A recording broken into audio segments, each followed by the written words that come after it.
Okay, Bismillah ar-Rahman ar-Rahim. Alhamdulillahi Rabbil Alameen. Salatu wassalam ala Sayyid al-Anbiya'i wal Mursaleen. Allahumma alimna ma yanfa'una wa anfa'na bima tu'allimuna wa zidna bi fadlika ilman wa ta'liman innaka ala kulli shay'in qadir.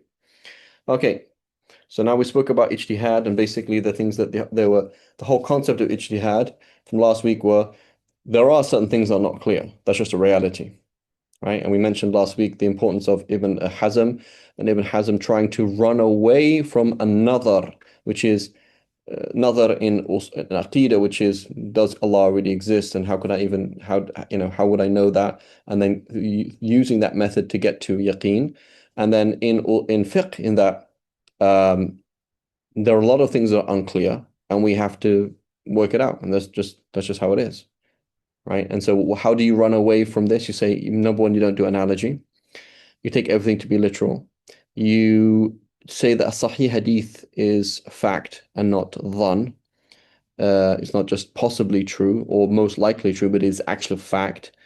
You limit ijma' to that which is only factual, right? So Ibn Hazm, he said ijma' is only ijma' if it is the Sahaba physically they all did or they all said, right?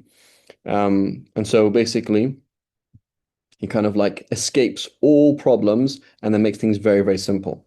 And then when he does a qiyas, right, he will call it a dalil lughawi, right? So it's just like the word means this. So it's going to be emphasis on language, emphasis on hadith, of course. If the hadith is sahih, it's fact, right? And so there's a lot of things there. So in reality, anybody who gets involved in any science realizes pretty quickly that there's a lot of gray areas, and you're gonna have to navigate through the gray areas whether you like it or not, right? So now I'm gonna have to do these things, right? He mentioned that last week that you're going to have to do nadhar, meaning you look into things that are not obvious. And now the question is, if I can do nadhar and you could do nadhar, if I can do ijtihad and you can do ijtihad, I can try and work through this cloudy process by myself, or I could follow you, and I have a different opinion to you. Is it valid for me to follow you? So he says, وَمَذْهَبُ مَالِكٍ رَحِمَهُ اللَّهِ إِبْطَالُ التَّقْلِيدِ مِنَ الْعَالِمِ لِلْعَالِمِ. Right? So to the Sahaba, Sayyidina Abu Bakr cannot do taqleed of Sayyidina Umar. Sayyidina Umar cannot do taqleed of Sayyidina Abu Bakr. We're both here. We both heard everything. We both understand language. We understand the context of the hadith. We understand the context of the verses. There isn't a debate yet among the fuqaha.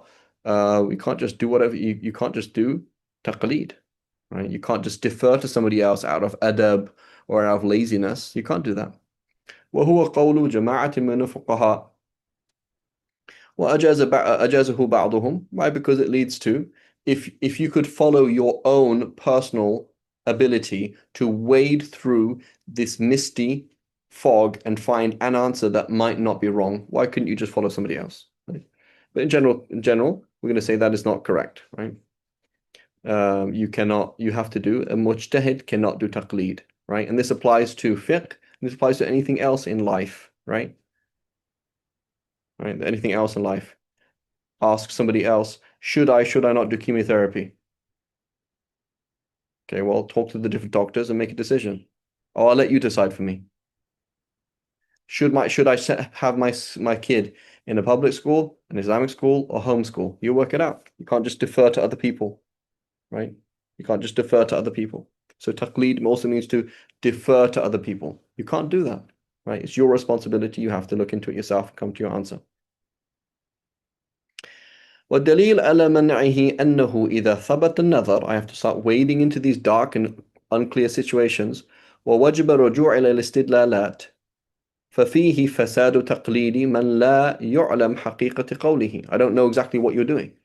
So if you say taqleed is, I'm going to follow you, not really knowing what you're doing, I don't really know how you're navigating it, right? Then that's not acceptable. Okay, what if I just agreed with you? Oh, that's fine. That's not a problem, right? So I'm saying I'm acting on this hadith because of this reason, and I'm saying it means this because of this, and I'm doing this because of this, and you agree with me, okay, right? But that's not called taqleed, right? Taqleed is, I don't really know what you're doing, but I trust you, right? ففيه فساد تقليد من لا يعلم حقيقة قوله. I don't know really what you're doing, right? I don't really know what you're doing. ووجب الرجوع إلى الأصول وما أودع فيها من المعاني التي تدل على الفروع وهي الكتاب والسنة والإجماع. Right. So, and in reality, when we say the kitab, we're also doing ijtihad because half the time it's not crystal clear what it means. When we're dealing with the sunnah, it's not crystal clear whether the Prophet said it or not and what he meant. With ijma', it's not crystal clear what the ijma' is on and whether or not there was actual ijma', etc. Right? But in principle, right, we have to do these things. قال الله عز وجل فإن تنازعتم في شيء فردوه إلى الله ورسوله. Right? يريد إلى الكتاب الله وسنة نبيه فلم يردهم عند التنازع إلى غير ذلك ويدل على إبطال التقليد من غير حجة. قال الله تعالى حكاية عن قوم على طريق الذم لهم. So you don't even know what they're doing. Right? You're just following blindly. And so this would apply to the scholar who has the independent ability to do what another scholar is doing and just follows him. And it similarly applies to the laity who does not do any ijtihad in finding out who to ask. Right? So you don't know anything about the fiqh and you go to the masjid. The default is the person who leads the prayer is the imam, and the default is the imam knows everything about Islam. So you give salams and you say, Sheikh, can I ask you a question? And he's like, sure. He said, if I said this and this to my wife, is it valid? He says, yeah, it's fine. And you walk home and say, Alhamdulillah Rabbil Alameen, we're still married.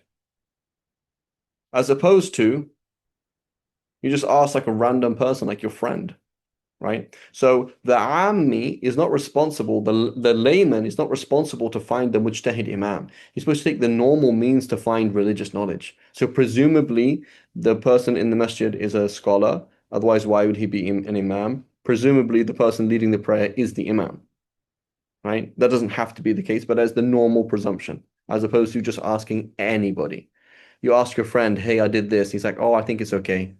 You're like, are you sure? He's like, yeah. That's not halal. You can't do that. That's not how we function in medicine, right? Or in finance or anything like that. You don't do that, right? So following somebody عن قوم عن طريق الذم لهم والإنكار عليهم إنا وجدنا آباءنا على أمة. They found them on a way. It doesn't mean it means on a religion, on a certain way. وإنا على آثارهم مقتدون. And we're just going to follow them, right? Whether it makes sense to us or not. قال أولو جئتكم بأهدى مما وجدتم عليه آباءكم. Do you think you have something that is better than what our forefathers have done? Right, that is wrong. Right. Go ahead, Talib.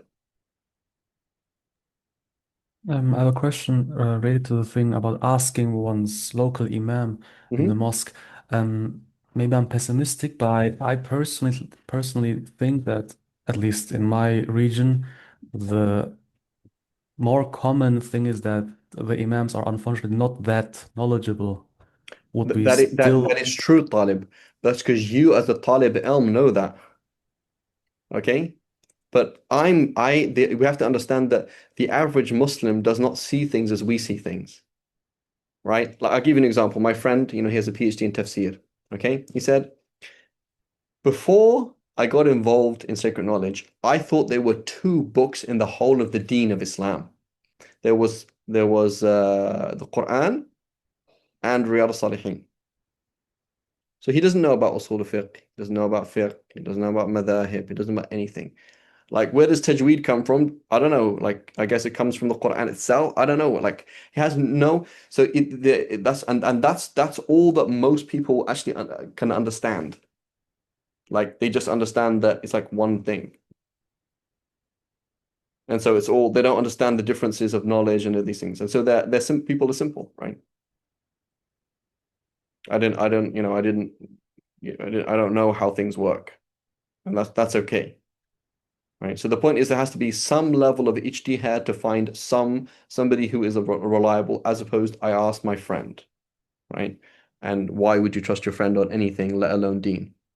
Right. But as opposed to, hey, there was a sheikh and oh my God, yeah, he's a Salafi sheikh. Like, I don't know what Salafi, Sufi, I don't know what you mean by that. I don't even know what that means. And I'm not expected to know what that means. Right? Does that make sense? Yes, Jazakallah right? khairan, Shaykh. Now you might say, well, hang on a minute. Didn't you grow up in Syria? So yeah. Didn't you grow up like every khutbah, like there was this sheikh and that sheikh, and you like you know stuff, right? So we're gonna say, yes, your taklif, right, is ala qadr at-taqa, right? Wal istita'a. You are actually more you are more aware of things, right? So you're more aware of things. Now I'm going to ask you to do more things. Like you can't just ask any random person, given that you know that some things are a bit fishy. Does that make sense? Yes, Right? Barakallahu fiqh, Shaykh. الله عنه. Okay, وقال وإذا قيل له اتبعوا ما أنزل الله قالوا بل نتبع ما ألفينا عليه آباءنا ولو كان آباؤهم لا يعقلون شيئا ولا يهتدون. Right? فذم الله تعالى على ترك اتباع الحجة والتقليل بغير حجة فدل على صحة ما قلناه والله أعلم, as opposed to I don't have the ability to do what you are doing, right? I don't have the ability to do what you are doing, and it's kind of like all magic to me, basically. Like I don't know what's going on here. I'll give you an example. I was looking about the issue of Bay al-Arbona. Here I have to my right, Bay al-Arbon, in the Hanbali school. Okay, Bay al-Arbon in the Hanbali school. So Imam Ahmad, rahimahullah, the hadith, the most famous hadith about Bay al-Arbon, which is Arbon is unrefundable deposits, is narrated by Imam Malik and others from Amr ibn Shu'ayb an abihi and jaddihi. Okay, so there's this hadith. It's not in Bukhari or Muslim. It's in other places. So from Amr ibn Shu'ayb an abihi and jaddihi, naha Rasulullah sallam an bayl arbun. Right? Prophet sallam forbade unrefundable deposits. Famous hadith. Okay. Imam Ahmad was asked about hadith narrated from Amr ibn Shu'ayb an abihi and jaddihi. Okay. Where's my Hanbali buddies? Right. Supposed to get like a round of applause. Whenever I mention anything in the Hanbali school, I have to get a round of applause, guys. Right. Anyway, maybe not enough Hanbalis today. So anyway, so he says, Amr Shuayb an Abihi and Jaddi. He said these hadiths are kind of like 50-50. Sometimes we'll act upon them, sometimes we won't. So what happened here is the Jumhur acts upon the hadith, right? And the Jumhur says an unrefundable deposit is gharar, is a vagueness in a contract. Naha Rasulullah sallallahu alaihi wasallam bay'il gharar. The Prophet forbade vague contracts. Here comes a hadith. If we treat it as sahih, it's okay, fine. If we don't treat it as sahih, it's a hadith that's weak. It fits the general idea of vagueness. Like I don't know, I'm gonna pay X amount. I don't know whether or not, like it's kind of open-ended whether or not I'll go ahead. And it's an if-or contract, and if-or contracts by default are haram. So that would make sense that it's haram. This position of the three schools, etc. Along comes Imam Ahmad, and we don't really know what's going on. We know that he said that hadith like Amr and Shu'ayb and Abihi and Jaddihi, we follow them or we don't follow them, number one. Number two, at least Ibn Qudama in the Mughni, he quotes a chain narrated from Imam Ahmad with a weak chain transmission that somebody bought something for Sayyidina Umar al-Khattab and did an unrefundable deposit. And there are other athar. But I don't really know how Imam Ahmad weighed these two things up, right? And I don't think I will ever be able to know. And I don't think I will ever be able to do what he did because there's just so much information that I don't have. So I'm going to say somehow in this dark room that I can't see, Imam Ahmad weighed it and other evidence up and he said unrefundable deposits are halal. But I don't really know how he did that. Right? That's it. And I can't know what he did, and that's just have to leave it like that. So this is taqleed, right? I kind of could imagine what his proof might be, given what he said about those kind of hadiths and given the other evidence, and but I don't really know what he's doing. So all I'm going to do is say, is Imam Ahmad an imam? Yeah? Happy to follow him? Okay, go ahead and follow him. There we go. That's all I can say. Right? But otherwise, I don't really know what he's doing. Now, it's important to note that with the Shafi'i school, it is easier to agree or disagree with the Shafi'i school than any other school. Why is that the case?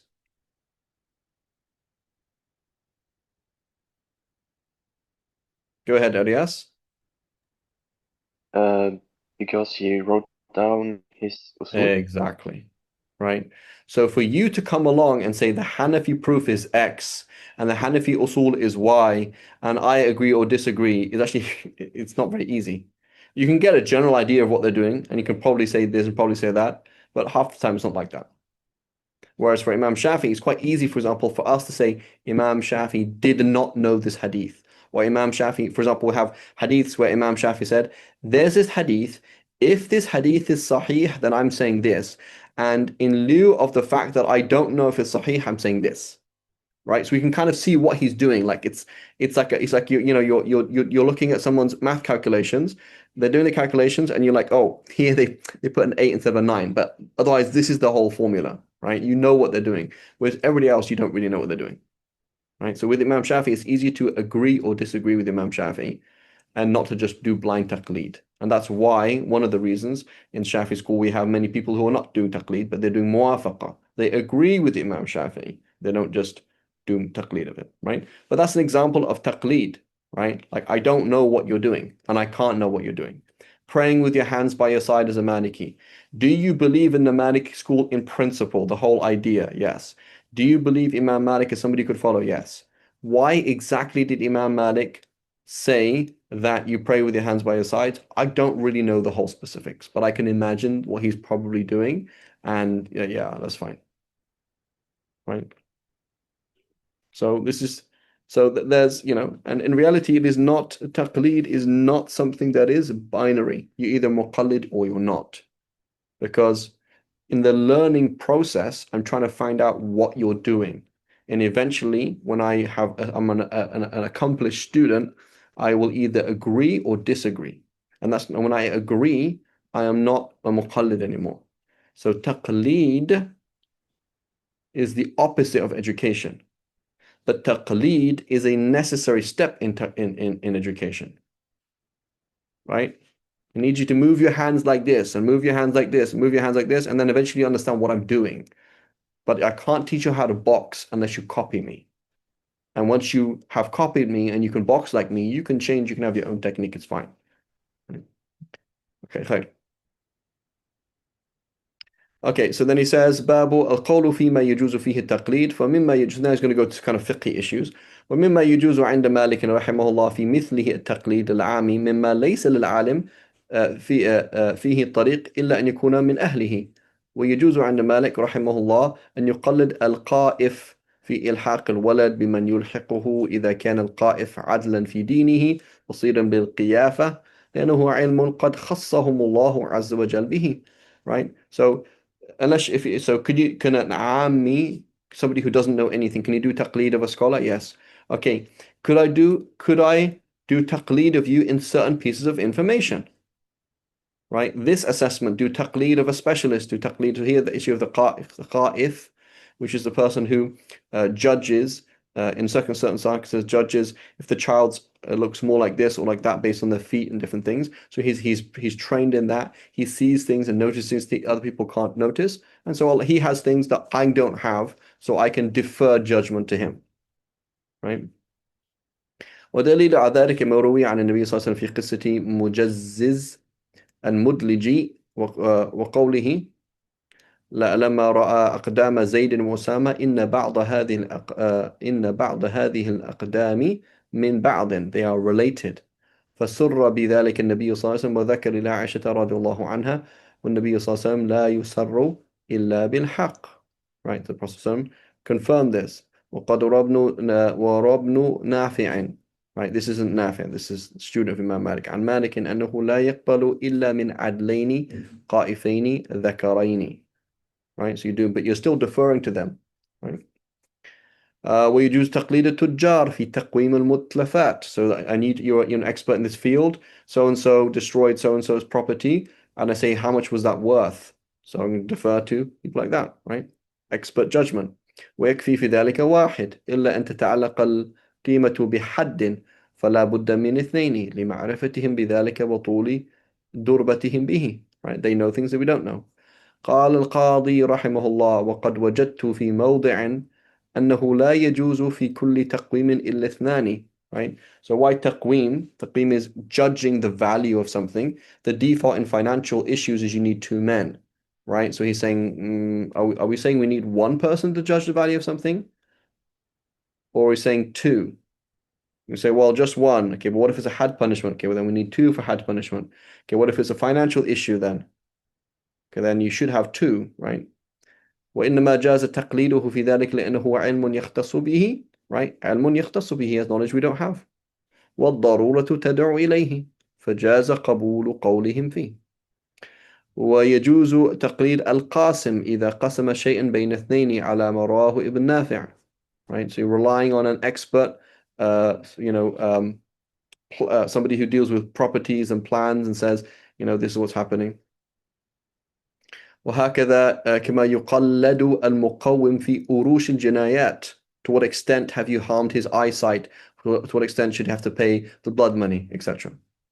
وكان الشيخ أبو بكر بن صالح الأبهري رحمه الله قال لي قديما يجب أن يكون نفسين ثم رجع عن ذلك. It has to be two people. والله أعلم. Anyway, so the issue here, these are just kind of fiqhi issues, internal fiqhi issues. But the point is, we in life and in fiqh discussions, we are deferring to certain people. I'll skip some of these things. ويجوز تقليد الراوي فيما يرويه إذا كان عدلا. Right? You know something I don't know, so I have to. Did the Prophet say this or not? Of course, right? لأن الراوي لا تلحقه تهمة. It should be تهمة, not نهمة. فيما يرويه كما يلزم, etc. Right? ويجوز تقليد الطبيب ملاح, etc. Right? He's going to go through some of these things. وكذلك من هو في البادية يجوز تقليده في القبلة. Right? So that's the whole discussion in Shafi fiqh. We have that discussion. Can you do taqleed or not? And it's going back to the same discussion. Okay, and he says باب القول في تقليد العامل العالم. قال القاضي رحمه الله أما تقليد العامل العالم فجائز عند مالك رحمه الله في الجملة in general. والأصل فيه قول الله عز وجل فاسألوا أهل الذكر إن كنتم لا تعلمون. Okay, then that's obvious, right? ضرورة, right? Because you couldn't function as a religious person without doing تقليد. والقول في تقليد العامي للعامي عند مالك رحمه الله ليس للعامي أن يقلد عاميا بوجه, right? إلا في أشياء رؤية الهلال إذا أراد به علم التاريخ فإنه تاريخ, notice, as opposed to something else, فإنه يقبل قوله وحده لأنه خبر. Right? I'm just telling you what day is it. وإن كان مما يتعلق به فرض عين مثل صوم رمضان والفطر فلا بد من اثنين عدلين, right? لأنه من باب الشهادات, so it's a different kind of thing. This is not the Shafi school, but this is here. ومن ذلك قبول الهدية بالرسول الواحد. Did Zayd give this to you to give to me? Yes. That's called taqleed then, right? I'm deferring to you because he gave it to you, right? لعرف الناس واستعمالهم وجر عادتهم به, right? ويقبل قول القصاب في الذكاء, right? You're a qassab, you're a butcher. I'm assuming you slaughtered this, right? Yes, I slaughtered it. Did you slaughter it properly? Yes, I slaughtered it properly. As long as that's the default, why not?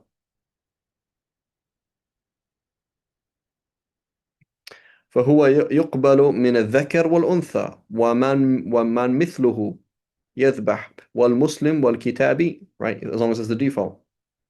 As long as he's a thiqah and as long as the default is the person does that, it's fine. Like callings up, for example, you call up the shop and say, do these shoes have pig in them, pig skin in them? And the person says, I don't know, or yes, or no, right? The default is you can trust them now.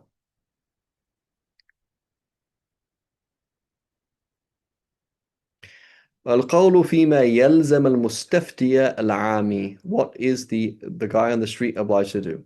يجب عند مالك رحمه الله على العامي إذا أراد أن يستفتي ضرب من الاجتهاد some level of اجتهاد وهو أن يقصد إلى أهل ذلك العلم الذي يريد أن يسأل عنه ولا يسأل جميع من يلقاه, right? You can't just ask anybody.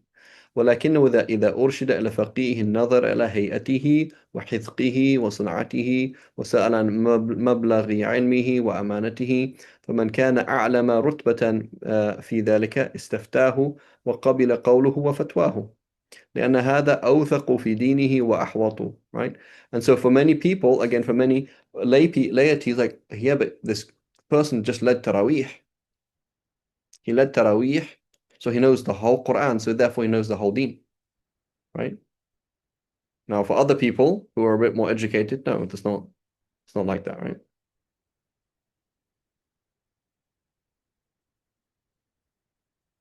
ويصير هذا بمنزلة الخبرين والقياسيين. What if there's two equal persons? I ask one Shafi Mufti and ask Hanafi Mufti, right? Then that's fine. إذا تعارض عند العالم واحتاج إلى الترجيح بينهما يرجع وكذلك العامي في المعنيين والله أعلم. So that's what he has to do. باب القول فيما يلزم فيه الاجتهاد وما لا يلزم. مذهب مالك رحمه أنه إذا go ahead طالب. Sheikh, so we know that, for example, the opinions of the four madhab are valid and it's permissible to follow them, obviously.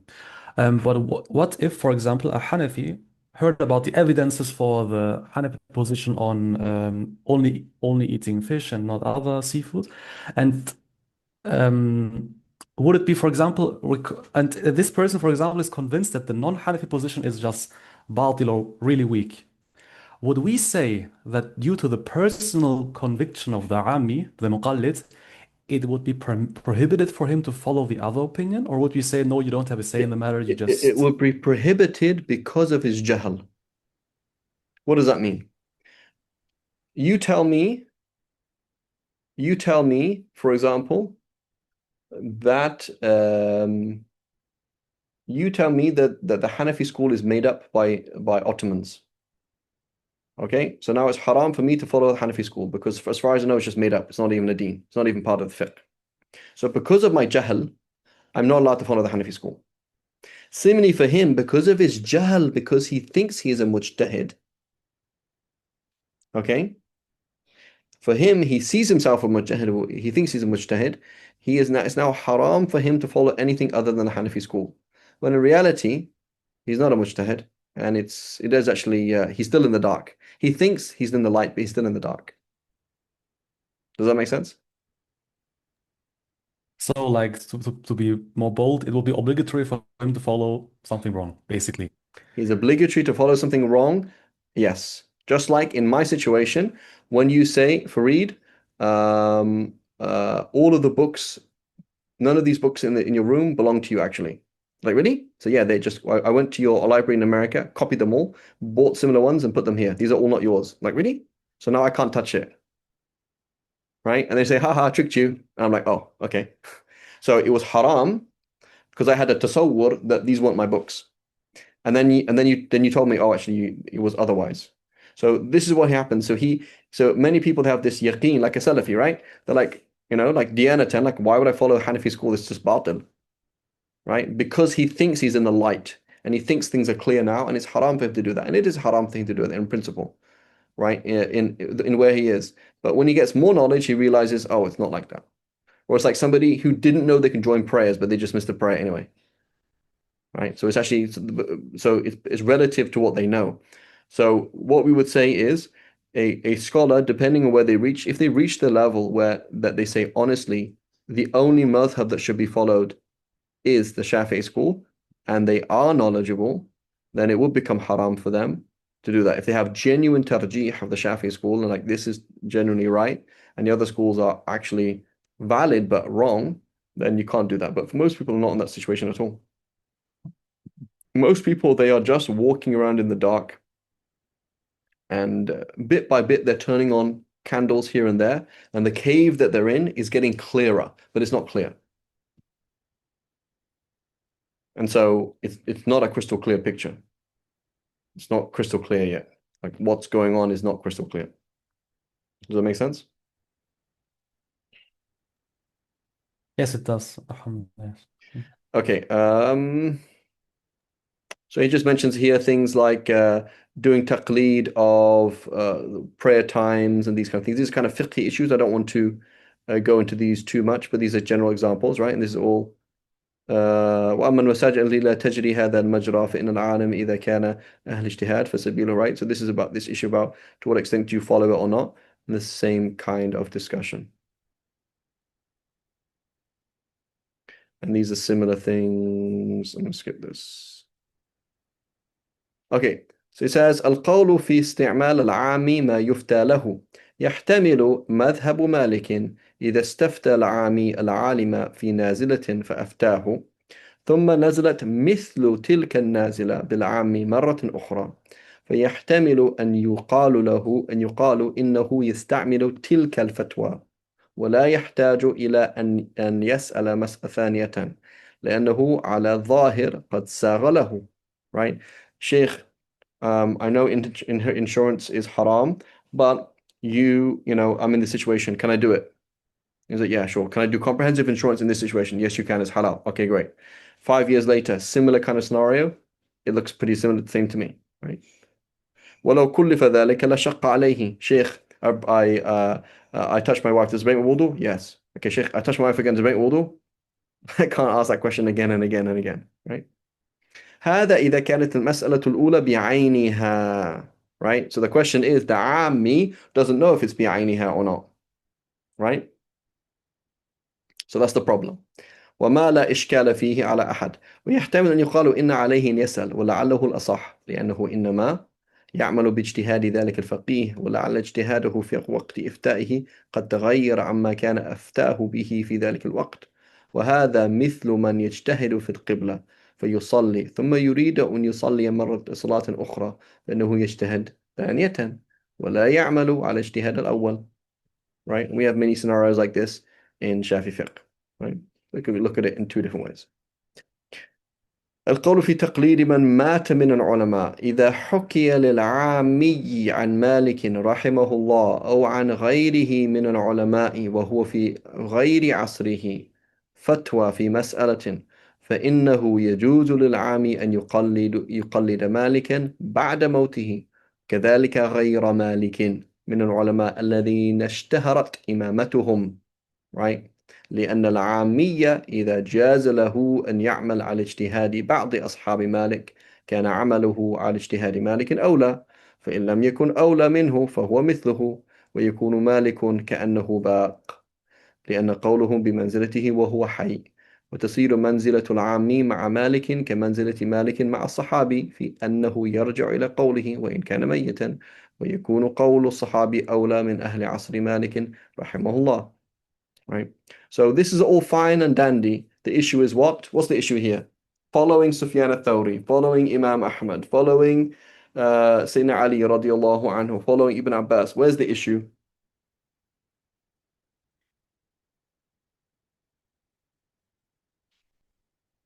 Go ahead, Arias. They're contradicting on some issues. It could be two different fatwas from Ibn Abbas, yes. Anybody else?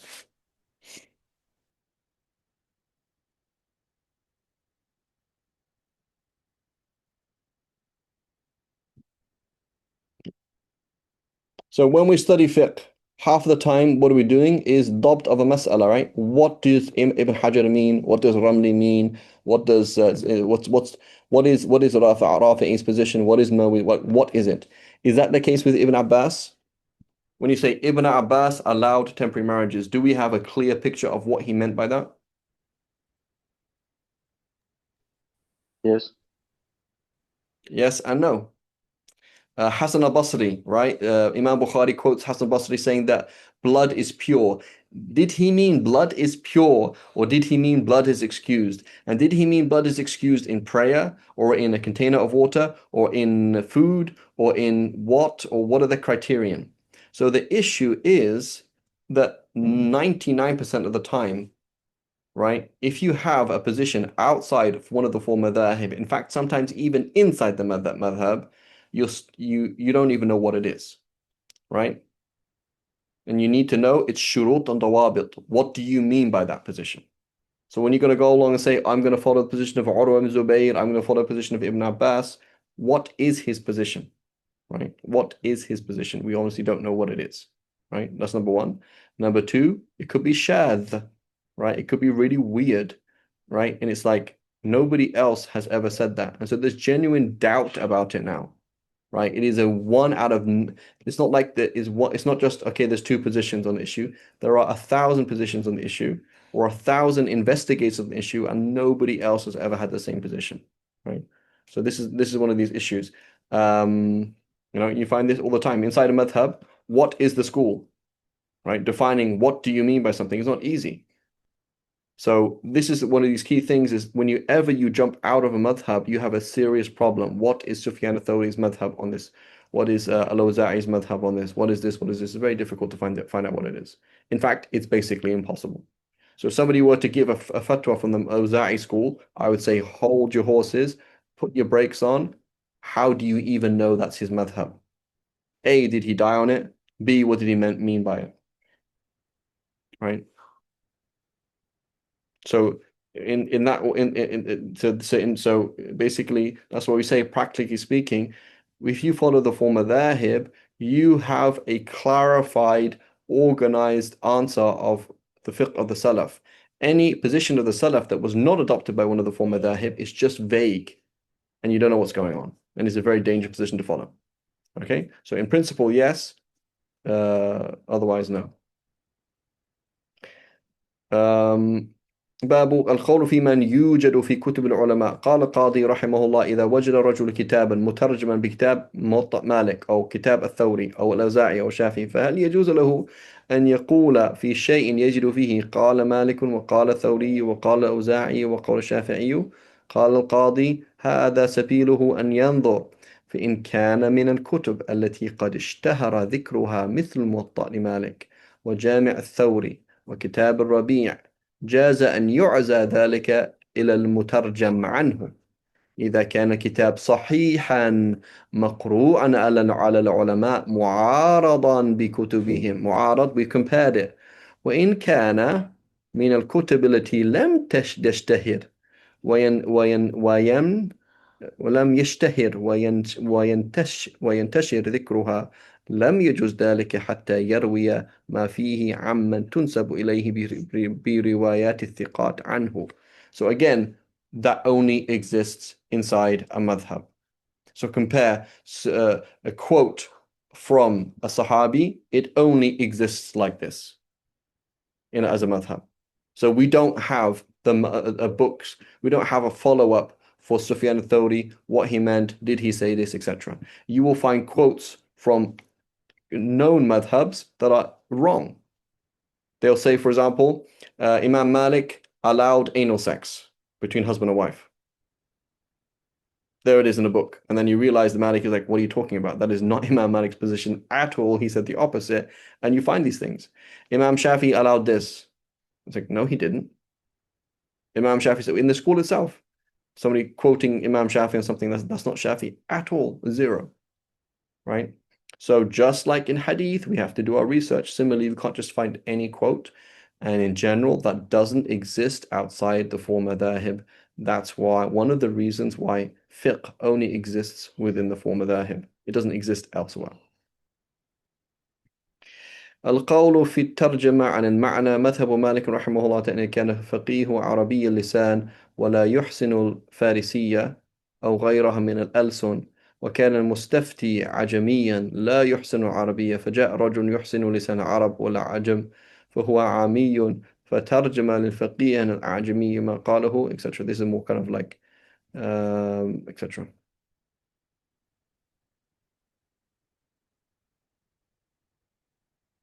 These are kind of juz'iyat. I don't want to go through this. Okay. So it says الكلام في وجوب أدلة السمع. قال القاضي رحمه الله: قد بين قول مالك رحمه الله في بطلان التقليد ووجوب الرجوع إلى أصول معانيها. ومن الأصول السمعية عند مالك الكتاب والسنة والإجماع والاستدلالات منها والقياس عليها. في الكتاب كتاب الله عز وجل هو الذي كما وصفه الله تعالى فقال إنه لكتاب عزيز لا يأتيه الباطل من بين يديه ولا من خلفه تنزيل من حكيم حميد. قال تعالى لا ريب فيه هدى للمتقين. قال تعالى ما فرطنا في الكتاب من شيء فلم يفرط فيه من شيء من أمور الدين بل جعله تبيانا لكل شيء وشفاء وهدى إلى آخره. So we obviously know Quran is a proof. فقطع عذر الخلق به بإعجازهم وظهر عجزهم على أن يأتوا بسورة من مثله فثبتت آياته ولزمت حجته. So the question is, what is the definition of Quran? Okay, so definition of Quran, right, is something that is mutawatir from the Prophet ﷺ and is recited as a ritual. Okay, so when you say mutawatir, you're excluding 99% of hadiths, and we're excluding qira'at that are shadha, qira'at that are not mutawatira, that are not mass transmitted. Okay, so you're going to find lots of these things. Qira'at a'mash, qira'at fulan, it exists. Malaka yawm ad-din, right? Malaka yawm ad-din instead of maliki yawm ad-din or maliki yawm ad-din, right? You find all sorts of things. So qira'at that are not that are not mutawatir, are not widespread. Number one. Number two, that is not recited for لا يتعبد بتلاوته. So it's not recited as a ritual. يتعبد بتلاوته, right? Such as a hadith Qudsi. Here's a hadith Qudsi. Let's imagine there's a hadith Qudsi that is mutawatir from the Prophet ﷺ. Do you say أنا عند ظن عبدي بي? Do you recite a hadith Qudsi in the prayer? The answer is no, right? Okay, and there's more discussions to have in Ulum al-Quran and also in other books of Usul to talk about that. But these are these two things. We're going to exclude Qira'ah Shadha and we're going to exclude something that is not recited as ta'abbud. Okay? In reality, there's discussions on many of these things, right? Did the Quran say this Quran will reach you through multiple narrations? Any version of it that is not mutawatir is not Quran? Is that reality? When were the mutawatir and non-mutawatir versions of the Quran established? Approximately between the 4th and 10th century or even 11th century. So there's a lot to be said there. That's why we find, for example, in the Hanbali school, right, we have discussions about qira'ah shadda, that we can use a qira'ah shadda in prayer, right? Because by the time in time of Imam Ahmad, there wasn't ijma' on what are the qira'at al-ashar and all that kind of stuff. That doesn't exist. You just read Quran with a sheikh and that's it. And so you just had your sanad back to the Prophet and that was it. Whether it's mutawatir or not mutawatir.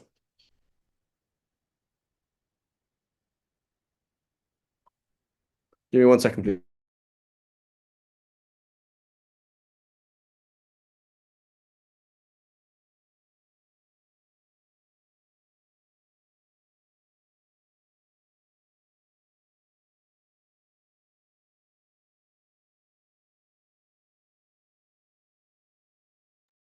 Okay. So that's it. So that's important. So how do we deal with them with qira'ah mutawatir, the shadha?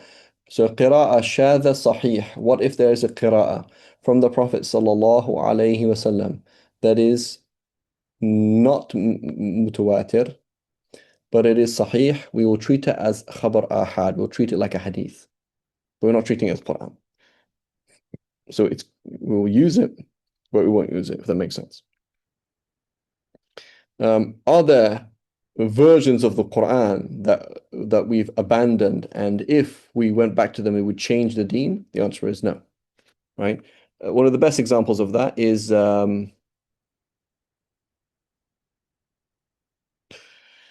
Qunut of Witr, right? In the Qunut of Witr in the Hanafi school, for example.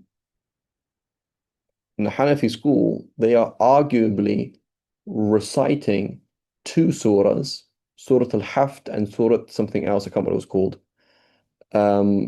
that used to be Quran, they've narrated not much mutawatir, and they're also mansukh, but they are called, so that those, the qunut of witr, right?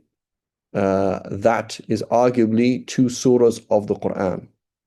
So we might argue, say, well, is that's been abrogated or it's not mutawatir? So yeah, but it's still part of the deen, right? We will find verses of the Quran that are mansukha, that are used in fiqh. So in reality, when it comes to fiqh, none of that is particularly relevant, right? It's not really that relevant. Like the definition of mutawatir, not mutawatir, it's not too relevant, really. But when we come to tajweed and qira'at, it is relevant. Like what is Quran and what is Quran? And then in terms of reciting in prayer, it's relevant. But in terms of fiqh, we use qira'at shadha anyway. And in just terms of preservation, do we have these qira'at shadha? Yes, we do. You can come and look at them. Here's this. The apocryphal versions of the Quran or apocryphal recitals of the Quran, you can find all of these things. And you can find out what the sources are and you can analyze them and everything, right? And it's not a different religion, by the way. It's not like, oh, there's a different version of Islam. It's not like that. It's like slight word differences or whatever. It's not a big deal. Okay. So obviously we have to follow the Quran. That's obvious. وأما سنة رسول الله صلى الله عليه وسلم فأصل ذلك في كتاب الله عز وجل قال تعالى من يطع الرسول فقد أطاع الله. And so anybody who comes along and says, no, I follow Quran, I don't follow Hadith, it doesn't make any sense. Ask a kafir, who is speaking when the Quran is written? Who are you quoting in the Quran? The Quran is just this lie made up by this liar, right? That's what the kafir would say, right? This person, Muhammad ibn Abdullah, is saying Hadith, saying the Quran. Okay. What about a believer then? Well, a believer is saying that the Prophet ﷺ received revelation and recites these words. And he receives revelation and he does these deeds and says these things. So the only essential difference, right, between Quran and Sunnah is that one is يتعبد بتلاوته. We use the recital of the Quran as a ritual. It's a ritual to recite it, whereas not a ritual to recite hadith. That's the only difference, the essential difference. An accidental difference, right? Does everyone know what I mean by accidental difference? Right? Non-essential difference is that 90% of hadith or 99% of hadith are not mutawatir, right? They're not mass transmitted. That's accidental, meaning essential. I am here listening to the Prophet sallallahu alaihi wasallam. He is giving a khutbah, and in the middle of the khutbah, he starts reciting Quran, and he stops. What is the difference? Is that he said these things. I'm supposed to listen to all of them. They're all coming from him, from Allah, right? It's not that one's coming from him and one's coming from Allah. It's coming from him, from Allah. And when he says, for example, Yasin on the minbar, I use Yasin that I learned from him in prayer, right? That's the difference. That's the essential difference. Now, an accidental difference is, I'm not saying accidental meaning it was an accident, I'm saying a non-essential difference, is that here I am 1400 years later. How has the Quran reached me? Mass transmission. How has Hadith reached me? Mostly through non-mass transmission. That's the difference there. So does it make sense? Yes. Okay. وأما سنة الرسول فأصل ذلك في كتاب الله عز وجل من يطع الرسول فقد أطاع الله وأطيعوا الله وأطيعوا الرسول إلى آخره. Right, so various proofs. Again, we're not going to go through all of these things. It's fairly obvious, unless you have serious problems, right? وإلى آيات كثيرة تدل على وجوب السنة كوجوب الكتاب. الإجماع وأما الإجماع فأصله في كتاب الله عز وجل قال الله تعالى من يشاقق الرسول, whoever disobeys the messenger, من بعد ما تبين له الهدى, after guidance has been made clear to him, ويتبع غير سبيل المؤمنين, he follows other than the way of the believers, نوليه ما تولى, we will turn him wherever he likes to turn, ونصله جهنم, we will roast him in hellfire, وساءت مصيرا.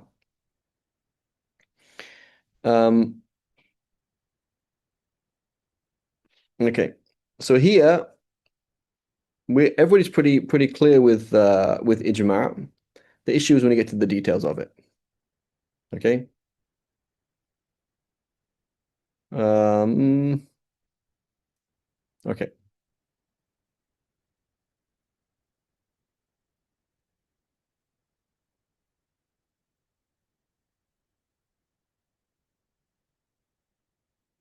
So inshallah, we'll have time to come back to just put down a little notice. Ibn Hazm, 18 different categories of ijma', which is important. Okay, 18 different categories of ijma'. We'll talk about it, inshallah, later, inshallah. في الاستدلال والقياس ثم دل الكتاب على الاستنباط والاستدلال في غير موضع قال تعالى فاعتبروا يا أولي الأبصار, which is the point of doing قياس. قال تعالى فإن تنازعتم في شيء فردوه إلى الرسول.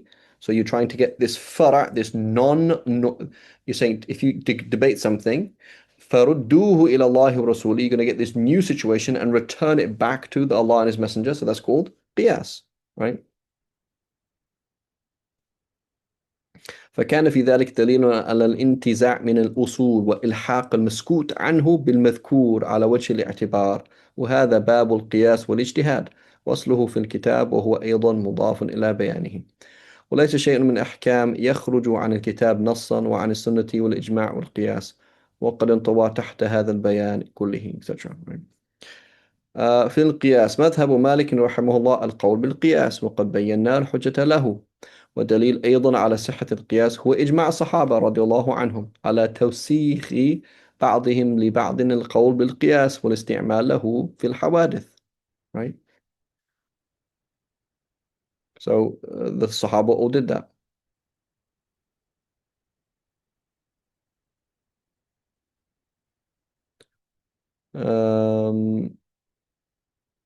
Okay. So in reality, the only reason why would somebody would object to qiyas is because it's somewhat subjective. And the only reason they find that a problem is because they don't realize that anything else is subjective. We say, Habibi, the whole thing is subjective. Which hadith is sahih and which ones are not is subjective.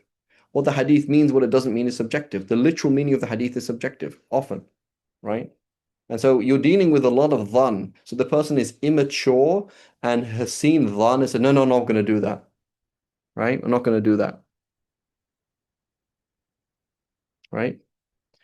And so it's an immature way of looking at things when in reality you have to say, hey, we don't have a choice. We are wading into a world of unknowns. This is how it's going to be. One of the many unknowns is analogy. This is all we can do. باب القول في الخصوص والعموم. Okay, so what is khas al-am? Okay, when you say something like all cats, the cat, right? So why is this important? Because when the Prophet sallallahu alaihi wasallam or Allah subhanahu wa ta'ala, when they speak or use words, they're either going to speak in universal terms, categorical terms, or specific terms. If Allah subhanahu wa ta'ala is speaking in categorical or universal terms, that means I don't have to do analogy. And what he said applies to me directly. Right? So inna salata or inna salata kanat ala al-mu'minina. So inna salata, indeed the prayer, meaning the category of prayer, meaning every single prayer. Kanat ala al-mu'minina, on believers, all believers. Right? Inna salata kanat ala al-mu'minina kitab mawquta. That means all believers have to pray all prayers at fixed times. That's what it says. So now when you come along and say today, on the 13th of September, do I have to pray Asr on time? I am not the person who was being addressed in that verse. And you say you are. Are you are you a believer? Yes. Is this a prayer? Yes. Right? It applies to you directly. Allah is talking about your specific scenario. There is no qiyas to be done. As opposed to the khas is something different. X happened during the time of the Prophet sallallahu alaihi wasallam to an individual. Now, in order to move from that specific situation, I have to do qiyas. Say, well, somebody asked the Prophet ﷺ about X, and he gave this answer. Your scenario is like X, so therefore the same thing, or it's not like X.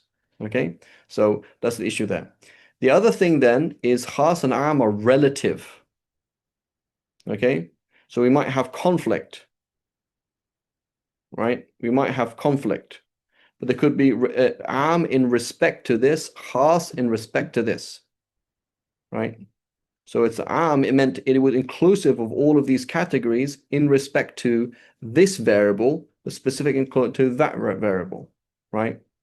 So for example, the hadith of the Prophet ﷺ, um, um, the Prophet ﷺ said, فيما سقط السماء العشر. The Prophet ﷺ said, there is a tenth on that which the rain has irrigated, i.e., crops that you didn't pay for water for. You have to when you harvest them, you give a tenth of the crops. Okay, so it is am, right? Min hayth al-mahsud. It is am, it is all inclusive in respect to the what that was there. It means every single thing that includes vegetables, that includes everything, or everything, anything that grows out of the ground is inclusive of. It's inclusive in respect to quantity, whether it was 1 gram of wheat or 1,000,000 kilos of wheat, it's all the same. You have to give a tenth, right? So it's am from some points of view, khas from other points of view, right? And then another hadith comes along and says, لَيْسَ فِي مَا دُونِ خَمْسَةِ أَوْسُقْ صَدَقَةً. There is no zakah on less than 5 wasaqs, which is about 500, 600 kilos of grain. So now this one says there isn't on this thing, right? So one was am from one point of view and khas from another point of view. What I'm trying to say is when you say am and khas, it could be am from a point of view and khas from a point of view. Okay? But generally things like Zaid, that is khas, it means a specific individual. He, right? A person, as opposed to, right? As opposed to a general sentence, right? Like the prayer has to be prayed on time, right? The prayer is not accepted without any type of najasa. So that means any type of najasa would be a problem in principle, and all prayers won't be accepted without those things, right? So we're trying to find language that equates to all and therefore applies to things directly without having to do qiyas and etc. Or language which doesn't apply, right? That's what we're trying to do, right? So he says, ومن مذهب مالك رحمه الله القول بالعموم وقد نص على ذلك في كتابه في مسائله حيث يقول محتجا بإيجاب اللعان بين كل زوجين لعموم إيجاب الله عز وجل ذلك بين أزواج. Right? So what does it mean? It means a word is considered all-inclusive. So that hadith, فيما سقط السماء العشر. In every single thing that the sky has given water to, there was a tenth. That would mean this includes cucumbers. Until you can prove something else. If I grow cucumbers and it's rained on by the sky and I don't have to give water to it, then I have to pay zakat on it and a tenth. That's the default. Until you're going to come along and exclude something from that. So these are these toolkits. I'm going to say the default is this until proven otherwise. The default is this until proven otherwise. Here's a hadith. The default as a hadith is true until proven otherwise. Right? So yes, the am might not include all the things in it, but that's the default. And I'm not going to depart from that default until otherwise. So an example in the Shafi school, right, is the Prophet ﷺ, the context of the hadith was that the people at the time of the Prophet ﷺ, they used to cut off pieces of living animal, right? Here is a bit of hump from a camel. It has fat on it. You cut it off. The camel's still fine, but you can eat some fat and keep yourself alive because of their poverty, right? Or cut off a bit of the behind of a sheep that has a big put of fat there and eat it, right? And the sheep is still alive, right? So the Prophet ﷺ said, "Ma ubina min hayyin fahuwa mayta," right? Or kama qal. That which is taken off from a living animal is considered carrion. So I come along today and I say, Fareed, here is your nice cat, Shin, very handsome cat, very nice cat, by the way. He's a nice guy, okay? And you're stroking him, and the one cat hair comes off Shin. So I say the Prophet ﷺ said that which was taken off a living animal, here is a hair that has taken off a living animal, then is carrion. That means this piece of cat hair is carrion. You say, but yeah, but the Prophet ﷺ wasn't talking about that. Yeah, but the Prophet ﷺ used that language. Oh, good point. In the context of Hajj, the Prophet ﷺ said, "Ibda'u bima bada Allahu bihi." Begin with that which the Prophet, what Allah has begun with. And Prophet ﷺ said, "Inna Safa." Allah subhanahu wa ta'ala says, "Inna Safa wal Marwa." So you start off with Safa and then you go to Marwa. That was in the context of Hajj, but the Prophet ﷺ said, "Start with that which Allah has started with." So therefore, in wudu, the Shafi is going to say that hadith applies to wudu, right? Start with that which Allah subhanahu wa ta'ala started with. Allah subhanahu wa ta'ala mentions face, arms, hair, feet. So therefore, that tartib is going to be obligatory, right? So this is a part of the tool set of the mujtahid. Is I don't know what the answer is, but the language was general and the language was all inclusive. So therefore, it's going to be 100% inclusive until I can exclude something from this. واحتج بقوله والذين يتوفون منكم ويذرون أزواجا يتربصن بأنفسهن أربعة أشهر وعشرة. وكذلك قال وقد سئل عن عدة الصغيرة. So the صغيرة عن الوفاء. So here is a girl. She has not reached puberty yet and her husband has died. So it says, and those who lose their husbands, right? They should wait. So what the context probably isn't a girl who hasn't reached puberty yet. So it doesn't matter. The default is am, right? It says and those who. That means all of them, right?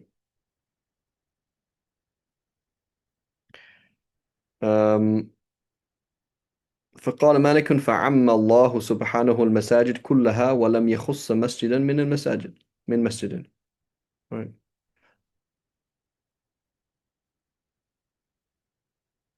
وأنتم عاكفون في المساجد in general. So it doesn't mean any particular thing, right? So it's masajid in general. He says ووجه ذلك أن فطرة اللسان في العام الذي وصفته احتمال الخصوص إذ لو لم يكن محتملا لذلك لكانت عينه توجب أن يجري حكمه على جميع ما اجتمع عليه ولو كانت did we skip something? وحكم هذا الباب عنده أن الخطاب إذا ورد باللفظ العام نظر فإن وجد دليل يخص اللفظ كان مقصورا عليه not a problem. It includes all of this and then another evidence comes along to exclude it, not a problem. وإن لم يوجد دليل يخصه أجري الكلام على عمومه, right?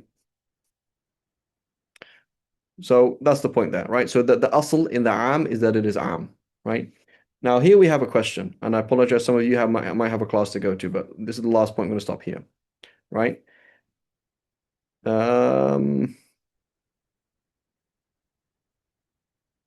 Right. He's going to go through all these things here, etc. We'll come to this inshallah next week here. But so two discussions. Number one, somebody comes along today and says, bro, the Quran is really old. It's got nothing to do with you today. It's talking about things in a general way, right? So people use the word, that's very general, isn't it? You say, well, what do you mean by general? Do you mean inclusive or do you mean unspecified? Because we can talk about mujmal later. Mujmal is different. That's also general. But that's mujmal, meaning I don't really know what you're talking about, as opposed to it is actually included in it, right? So that's number one, right? So people today, they have a lot of very kind of loose use of language. And it's like, no, the default is am, right? And I'm not saying that it is actually inclusive of everything. I'm saying by default, it's inclusive of everything, number one. Number two, an important discussion between us, the Jumhur, and the Hanafis, Allah yahfadhum, is the Hanafis, they say, Al-Am yadullu يشمل اللفظ العام يشمل جميع أفراد جنسه قطعا, and we say ظنا. Okay, what does this mean? It means you get a verse of the Quran and it says إن الصلاة كانت على المؤمنين كتابا موقوتا, and you say are these alfaz amma? does it mean prayer, meaning every single prayer? Yes. Does it say believers? Yes. When you say believers, do you mean travelers and non-travelers? Say yes. You mean hujjaj and non-hujjaj? Say yes. You mean sick and not sick, excused and not excused? Say yeah. Okay. When you say believers, you mean male and female? Say yeah. Okay. Great. So therefore, here is a nas of the Quran.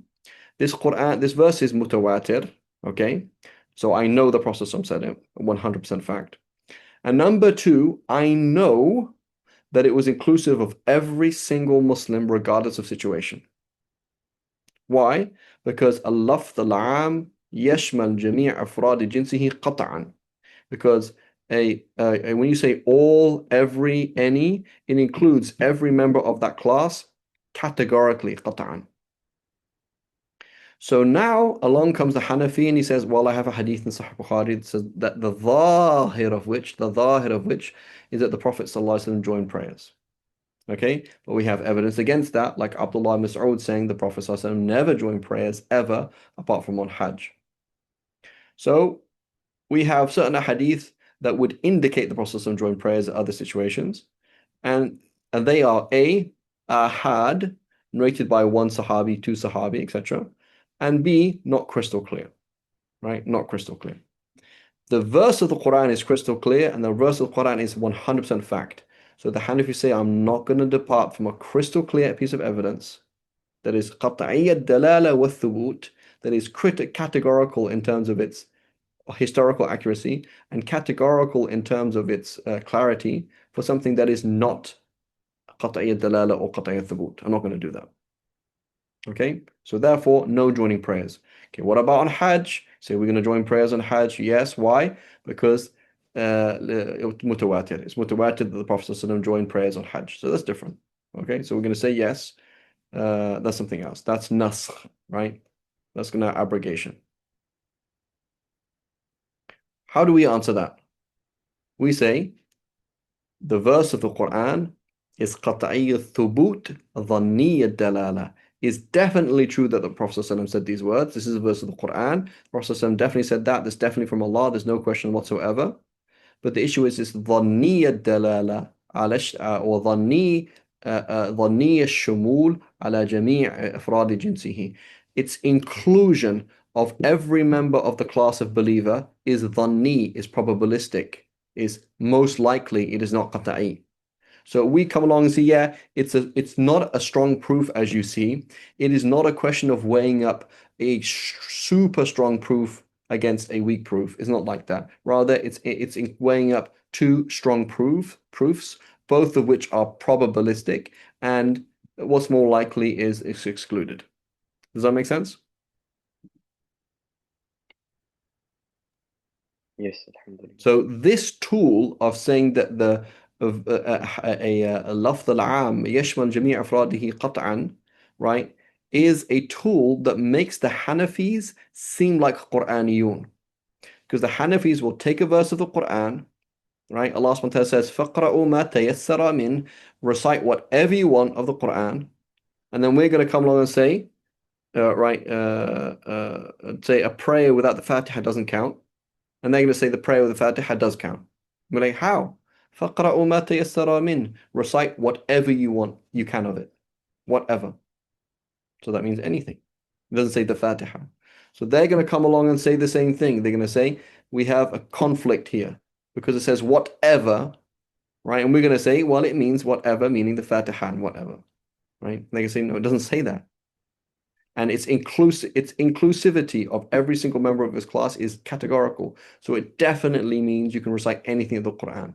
So they're going to say it is fard to recite Quran, wajib to do the Fatiha. And if you didn't recite the Fatiha and the time went out, your prayer still counts. We're going to say the prayer doesn't count because we have a Sahih Hadith. The Prophet said you have to do the Fatiha. And they're going to say, yeah, but that Sahih Hadith is not as strong as the verse of the Quran. So they will seem like a Quraniyun. They seem like Quraniyun a little bit, right? When in reality, they're not Quraniyun, right? They are lughwiyun. They're saying that linguistically, all, every, any means every single member of the class, right? Whereas the Jumhur say it does that dhanna, not qat'an. They say qat'an. definitely, and we say no, it's not definitely. We say that's just the normal use of it, right? Just like lion normally means lion, but it doesn't always mean lion, right? Does that make sense? Yes. Okay. So we have to talk about the maratib al-ijma' and yeah, inshallah. Okay, inshallah next week we'll talk about al-awamir and-nawahi, and I need, who here is Hanafi? Any Hanafis here? Yes, me. Just you, okay? Yes. So Dion, we need you to find out in the Hanafi school, does the nahi, هل النهي يقتضي الفساد? If something is haram, does that make it invalid? Okay, so we need you to research Okay. that for next week.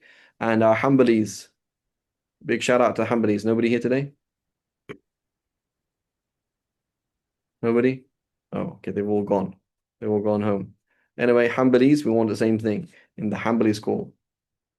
The relationship between a nahi and fasad. Okay, so inshallah we'll compare the three approaches, Hanafi versus Maliki, Shafi'i versus Hanbali approach to النهي الفساد inshallah next week. وصلى الله على سيدنا محمد وعلى آله وصحبه وسلم.